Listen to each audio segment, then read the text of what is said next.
Hey, what's up? This is Chosen, and we have got a lot to cover. 2X Voids are live. We've got a fusion leak coming through that is going to be starting on Monday. I'm going to give you some of the abilities for that champion that were data mined a while ago, get you caught up on all the offers in game, and get you all of the information that you need heading into the weekend. So let's get into it.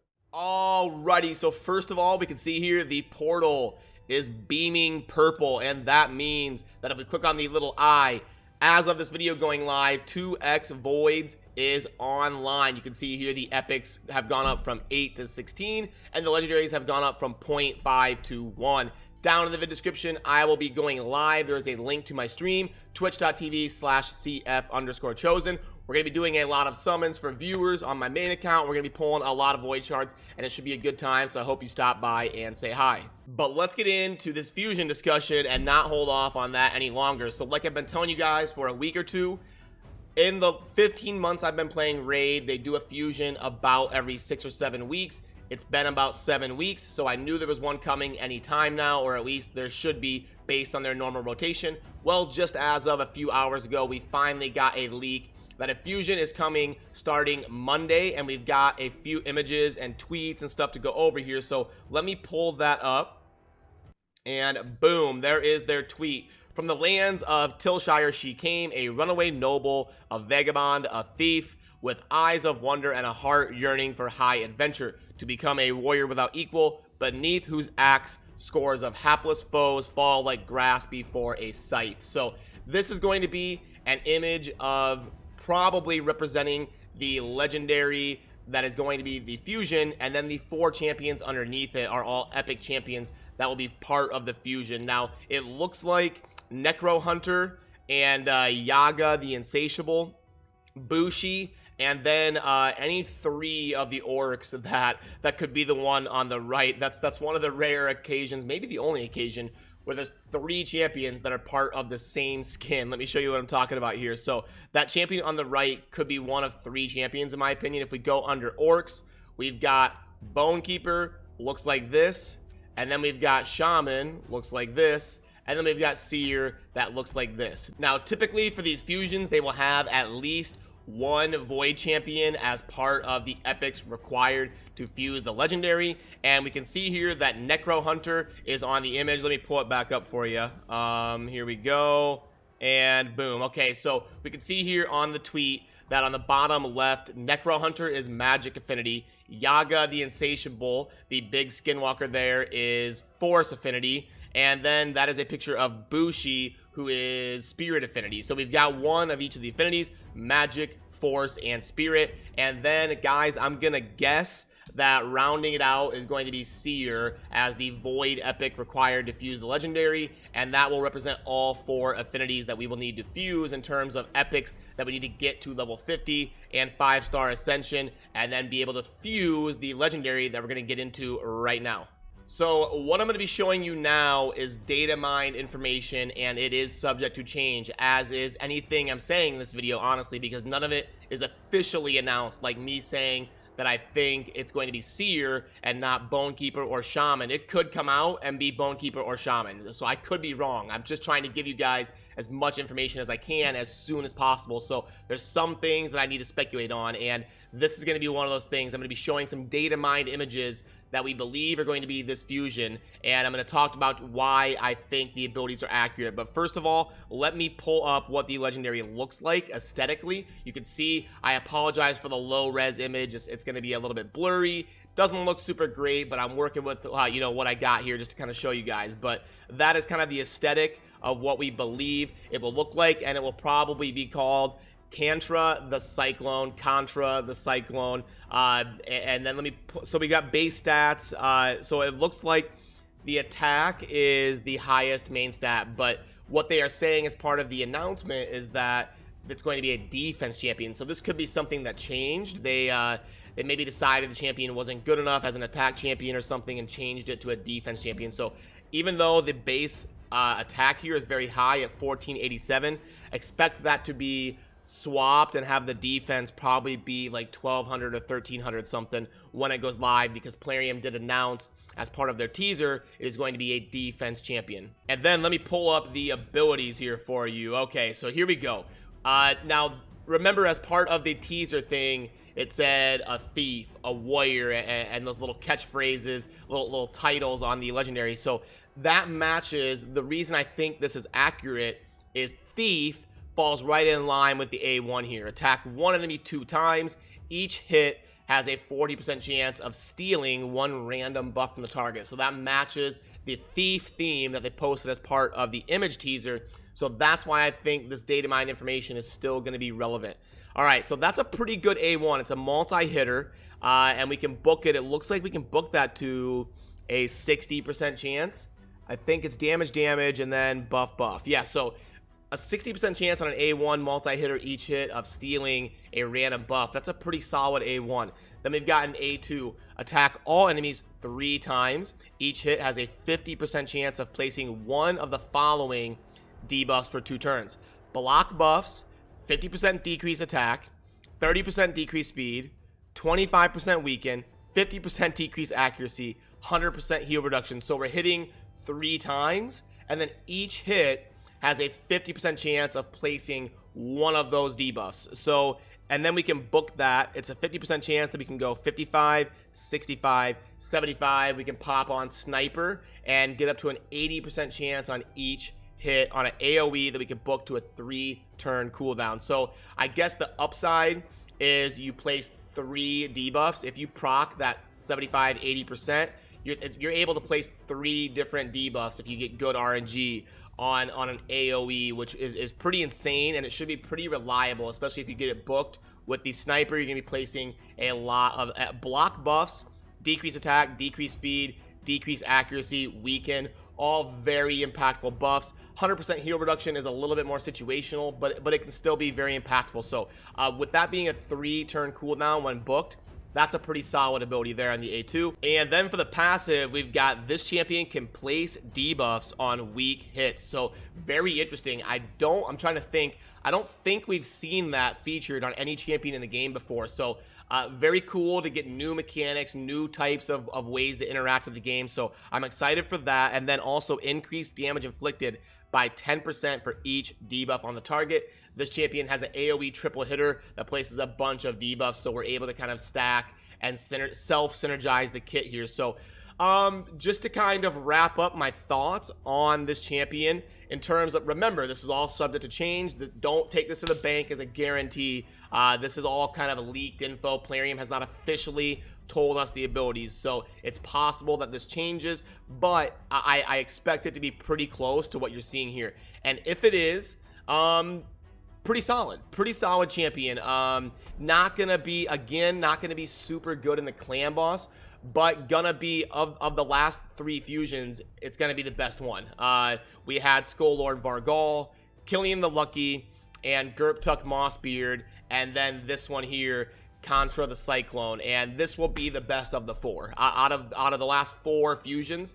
If this kit is accurate, I believe this will be the best out of the last 4 fusions. So at least going to be worth getting, and the champion is pretty solid. I don't anticipate it to be like broken, ridiculous, like a Rotos or Siffy type thing in the arena, and not going to be meta for the clan boss or anything. Honestly, not even going to be very good for the clan boss, but will be good in pretty much any other aspect of the game. It could be usable in the arena with all that debuffing, especially if you get her in a stun set or something. You're hitting all enemies 3 times. You could do a bunch of stuns and debuffs. Could be a very impactful ability and can help carry you in dungeons. The buff strip on the A1 is useful basically everywhere. So yeah, gonna be a pretty solid legendary, but not like super ridiculous god tier. It's not gonna be like a Valkyrie or a Siffy or a Battle Khazar, but pretty solid. There is one thing I wanted to touch on, which was a pretty important announcement in the Discord from community manager Valkyrie, talking about addressing some of the concerns here. And let me pull that up and we will read through this for those of you who haven't seen it or who wanted some reaction to this and some context. So basically what this says is, hello, I'm going to present to you our promised regular updates about the things we are working on and what we have in store. Now, I have noticed that a lot of you were confused by the phrasing every other Friday. That means that those updates will be fortnightly. No, not every Friday. Before I start, I would like to inform you that the release date has been shifted a little. Now we are planning to release the 2.1 patch closer to the end of the month because some features do require more time to work on than we initially estimated. Guys, this is par for the course. I told you, even if they say it's going to be the middle of the month, don't expect it until I got alarms going off here. Don't expect it until the end of the month. So totally par for the course. And if you're on my channel, you already kind of expected this. So anyway, so what are things we are working on currently? Tag Team Arena Bazaar. This is the arena shop. It's going to be coming through attached to the 3v3 arena. We're almost finished testing all of the sides of the feature. We also keep working on improving the matchmaking algorithm in Tag Team Arena so that other players won't be able to abuse the scoring system. New accessories are also in the testing phase. I did a video on that where they talked about the set accessories like ring, amulet, and banner. We will provide you with more details about them in the release notes. One more important notice about the changes in the 3v3 arena. We will change the appearance of the progress bar so that in the future the green color will always be an indicator of the guaranteed transfer. There's been some bugs of people finishing where they thought they would progress to the next tier and then they didn't, and then Plarium's having to go back and kind of manually shift them to the next tier. Been kind of a mess, but anyway, it looks like they're working on that. After we have implemented the change, the scale will be tied to the position in the ranking rather than the minimum number of points that is needed for the transfer, okay? At the same time, we're working on the weaknesses that are relevant for Classic Arena. We're aware of the problem in bronze and silver leagues, and we do realize how important that aspect is. So now we're working on improving the matchmaking algorithm in these leagues. So what she is talking about there is down in bronze and silver, you get these ridiculous inactive teams of players that haven't played for a couple weeks, of Siffy, Rotos, Tormin, and you're down in the bronze leagues. The people will get a full list of these ridiculous like old gold 4 teams that they just have absolutely no realistic chance of ever competing against. So it gets very frustrating for your new to mid-game players to be seeing these teams, of just ridiculous whale teams that they shouldn't even be going up against. So it's a very simple fix. All they gotta do is every week the arena resets when they hand out the rewards. Remove the inactive teams from the pool. It's very easy. Just delete them from the matchmaking algorithm if they have not been active in the arena that week. For the next week, just remove them. Just remove them from the queue until they log in again or whatever. Seems like a pretty easy fix, but obviously I'm not a programmer or a coder, so it could be tougher than I'm thinking here, but that is a way that could curb that problem. In 2.1, we will fix the bug that allowed players to exploit the common champion to distract the speed boosting champion in the arena. So if you're not familiar with this, a lot of people will have like an arbiter that goes first or some sort of speed champion that goes first to boost the turn meters of their allies to help your team go as soon as possible and get the turn meters and speed boosted up. What you can do as an arena defense is set like a level 1 champion, and what that does is messes up the AI. So your arbiter will think, oh, hey, I can get an easy kill. So your arbiter will run in and attack the level 1 champion and kill it instead of boosting the turn meter for your whole team. So what they can do is kind of glitch the AI and mess up your team if you're going on auto and not paying attention. So at least they are noting that and willing to address it. We're aware of the abuse with the intentional help provided to players to take first place in Platinum Arena by other players. This abuse will also be fixed. So I did a video at Chosen's Corner with Manable, who is a top arena specialist in Raid, and he was talking about the boosting system and how it's impossible to win first place in the arena, in Platinum Arena, unless you're willing to pay like $3,000 for this boosting system to lose to you over and over and over and boost you up to that rank 1 position where it's impossible for legitimate players to catch you. So good to know that they're addressing that and gonna get that fixed. Last but not least, we would like you to know the new fusion. Okay, so we've already covered the fusion and did that. The whole video was about that basically. In the end, I want to inform you that yesterday we had a meeting with our game designers on discussing the most requested quality of life features, which we are going to release in the nearest updates. A big thank you goes out to our moderators for helping us to compose this list. Yeah, in the Raid moderator chat, they've got a spreadsheet where the moderators can post ideas that they're seeing kicked around Discord and ideas that they think would make the game a lot better. And then they Valkyrie collects that information and takes it with her to meeting with the game designers to kind of help give them an idea of what's going on in the community and common requests that are occurring in the player base. So hopefully they take that information and run with it a lot sooner than they have been in the past. But at least we're trending in the right direction in terms of being transparent with this type of stuff. So let me put that away and let's get into these offers. Honestly, I have not even looked at them yet. So we've got bonus void pack. Let's pull up the sheet here. Alrighty, I'm getting a $24.99. Okay, so let's pop in 25, and we're getting 250k silver, 250 gems, and we're gonna get 7 void shards. This is a 1.68, but with void shards being 2.0, we can bump that up a little bit on the value. Let's pop. It's not a straight 2-to-1 ratio. And when I bump it up a little bit, we basically have a 2.0. So not bad.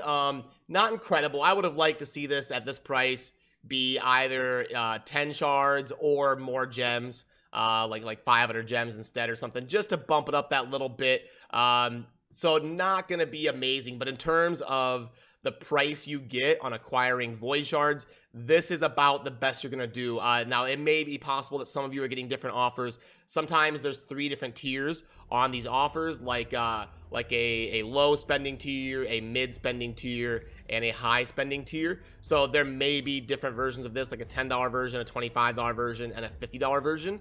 Looks like I've typically been sliding into the middle tier of those tiered offers, so that could be the case here. Let me know down in the comments what your offer is. I'm always curious to kind of see the different ones coming through. In terms of this one that I have, it's okay. It's not great. I may scoop up one for fun, but I don't think I'll buy all 5 and wail out on it by any means. But in terms of acquisition cost for void shards, it's probably about the best you're gonna see, but still not great value. It's just decent.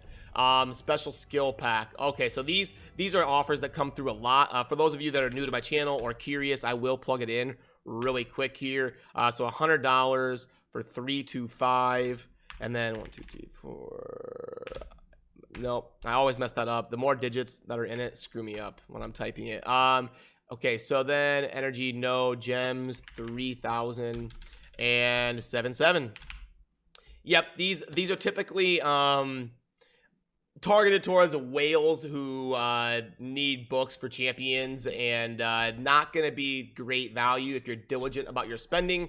But if you are a high spender, these premium book offers are decent to scoop up. They're just not amazing value. If you're super tight about your spending, you can typically do better than spending $100 on this and $50 on a pack that has rare books in it. But so I recommend not really scooping these up and being more diligent about your spending. But if you are a high spender, the premium one does make sense because it's a decent way to acquire a bunch of books quickly. But other than that, I would hold off for energy, shards, and gems. Mini mix pack, not a whole lot to cover there, and the Divine Offense for $25 for 5-star gear, not going to be the route to go. So the bonus void pack is the one here. If I were going to spend money on anything here, this would be the one. I'll have to kind of see how the stream is going and see how hype we're getting and see if I scoop up one of these or something to pull a few voids. But yeah, that's going to cover it for this video, guys. Remember, the Fusion will be launching on Monday, and let me pull up that image again here. Boom, there it is. So we've got the Thief, the Warrior, the Queen, the Cyclone, and it looks like it's going to be Necro Hunter, Yaga the Insatiable, Bushi, and one of 3 champions, but probably Seer in my opinion, because I doubt they're going to do a legendary fusion that does not have a void epic. I don't think they've ever really done that.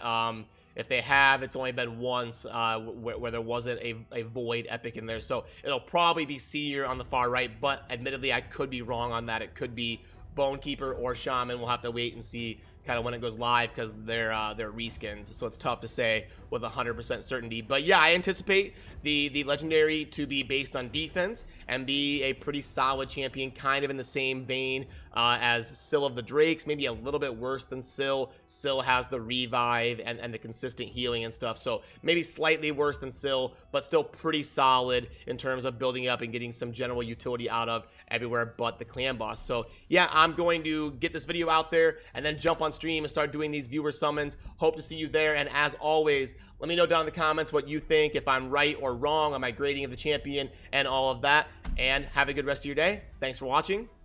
Peace.